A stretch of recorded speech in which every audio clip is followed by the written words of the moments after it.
One of the most feared calls I get is a customer calling me saying, I bought some locks on eBay, and how much for you to install them? Run. I'm sitting in the key store, I got a zillion keys behind me, and what do half the customers say all day? Do you cut keys? Run. I get a call on our automotive locksmithing line.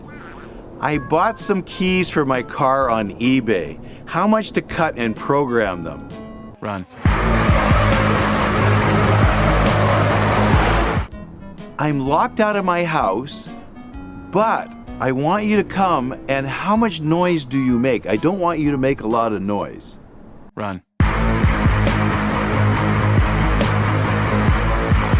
I've lost the keys to my car. I don't get paid till next week. Run.